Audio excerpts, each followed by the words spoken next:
control, but to me, the whole business is about the market. And then when it comes to technology, are you kidding me? You know, we're going to end up doing our own tests in our own home. We're going to be using computers that, you know, to communicate the data, right? You know what the heck is going on. So it can be a great time, but we have to be innovative, and we can't keep doing the same things over and over again, because at some point we're going to end up rationing care, and you know who's going to be rationed. It's going to be the people who are constantly left out of everything. Okay? Thank you, Doctor. Chris? Pick somebody.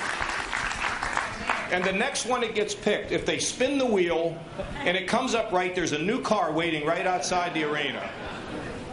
Well, these are high schoolers that got up at 5 in the morning from the East Line. They came up to support you. So, wow. say to the young people. No, I think, well, they get to ask the question, but I think, I will bet you dollars to donuts that they're going to want me to write an excuse so they get out of school today.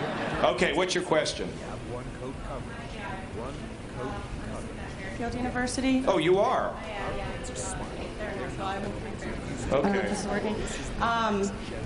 My father was a Marine, and he fought in Vietnam. And for, thank you.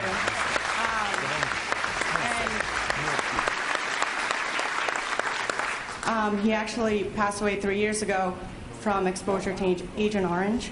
So for the past 3 years, my family's been dealing a lot with the VA and with benefits from the VA and having a lot of trouble dealing with the VA.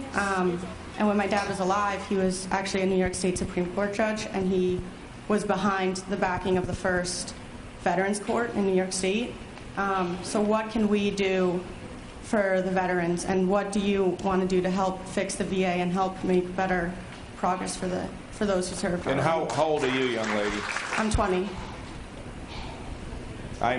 So you were 17 years old, is that right? I When was. you lost your daddy? I was, yeah. How you getting along? I'm getting there. Are you? Yeah. You know there's hope out there, right? I know. Thank you.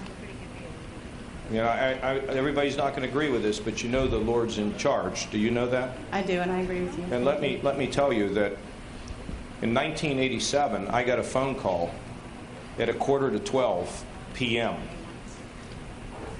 that my mother and father were in a terrible car accident, and they both died. And it was really hard.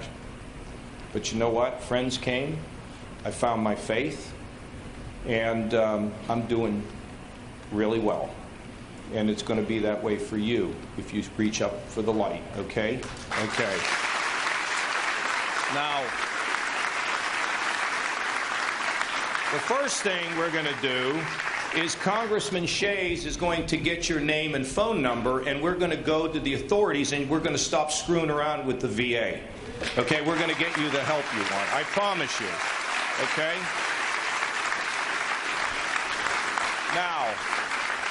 Now, this has been a history of us not paying attention to veterans the way we should, and I don't even understand it. So the first thing we have to say is a combat veteran who comes back to the United States who has either issues with stress or issues that are physical, they should be able to go and get health care anywhere they want to and not be having to wait to go to the VA, okay? That's number one.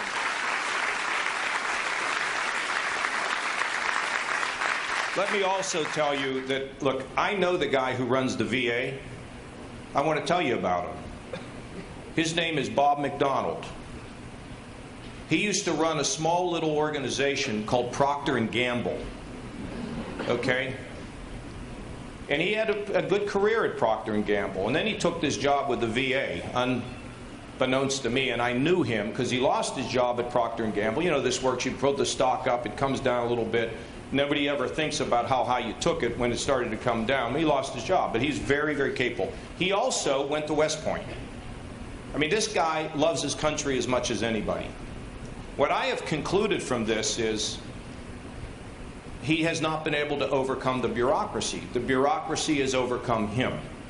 And I haven't talked to him, and I don't want to bash him, because he's fundamentally a guy that loves his country. I just can tell you that. It shows me that the whole organization is dysfunctional. So we've got to find the best people in our country who can break this organization down into pieces that are responsive to people that need help. Last night I was with Montel Williams, who's you all know about him. He's a great guy. He's also was in the Navy. He also was a Marine. He also went to the Naval Academy. Things you don't know about Montel. And he pointed out the number of suicides that we are seeing. You know, it's like it's 7 years now. How is this happening?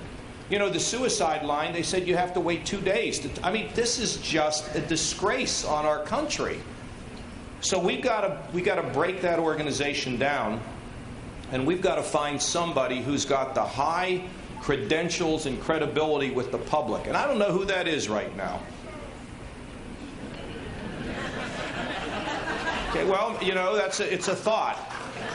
It's a thought. But, you know, the kind of thing I was thinking about is somebody like a Bill Gates, which he's not going to do it, but somebody that says, I have confidence. Now, Shays would be terrific because he has no fear, and he wouldn't care who he made mad. He'd go get it done.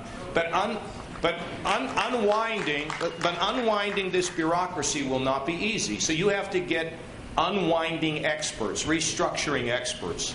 The other thing we need to do is when we have a veteran coming back to the U.S., we need to connect them with the job openings that exist. We do not do that today to the degree we should. So we have job fairs. If you're a veteran, you go to the job fair. That's not the best way to do it. The best way to do it with the technology we have today is what did you do, what do you want to do, and these are the openings. That's what we have to do, and bring that information. And secondly,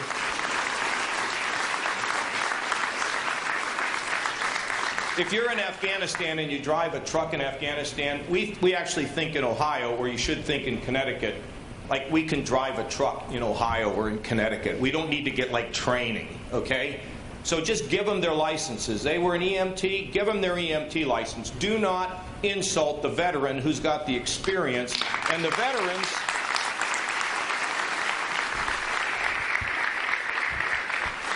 they are our golden employees. Everybody wants to hire a veteran. They're drug-free, they've got leadership, they're flexible, their team. I mean, it's just ridiculous. So I would tell you, young lady, it's a very high priority for me. And I also will tell you that we will help your family. And it shouldn't have to be you asking somebody on the stage and putting yourself out like this to get help. We have to fix it, okay? All right, thank you. Who else do I want to go to? All right, sir, you in the red. Yes, you. We have a canned ham down here for you. Yeah. What is your name? John Farmer. I'm a senior here at Sacred Heart University. Just my question would be... What are you taking there? Oh, I'm studying criminal justice and business. Okay, good. So my question for you is, what changes would you put in place to balance our position more effectively with global trade and commerce? And my next question, part two, what are the chances I could shake your hand and get a picture of you after this is over?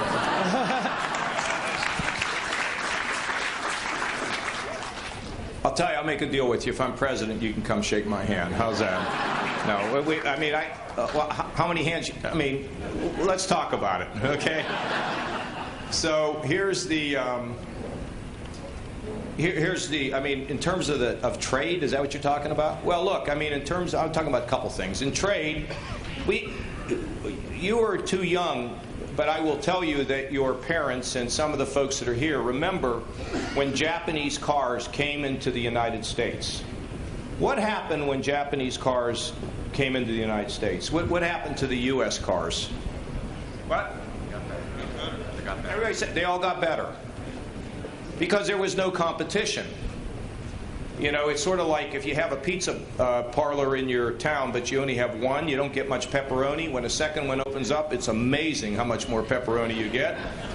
But the idea of us trading around the globe is good because, first of all, most of them have barriers to us. We bring the barriers down. We have better access to their markets.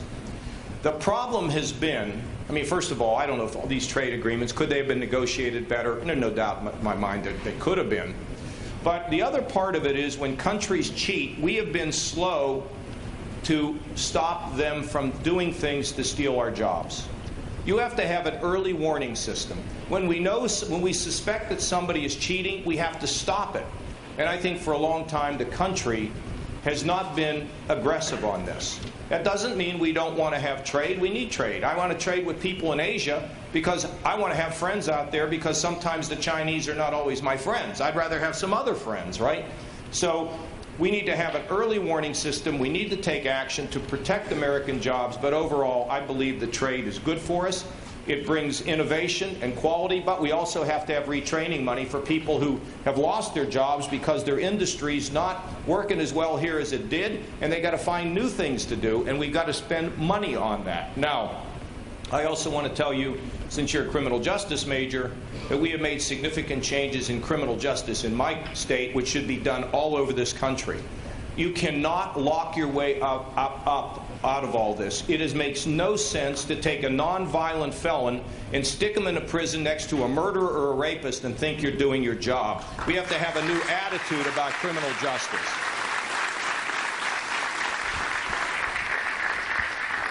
And frankly, in all the systems across this country, if somebody wants to get a skill and work their way out of prison, if you know, and they are nonviolent felons in particular, give them an opportunity to get out and get a second chance. These are the kinds of things, because I happen to believe in rehabilitation. If you're a gangbanger or a murderer, we're going to lock you up, throw away the key for the rest of your life.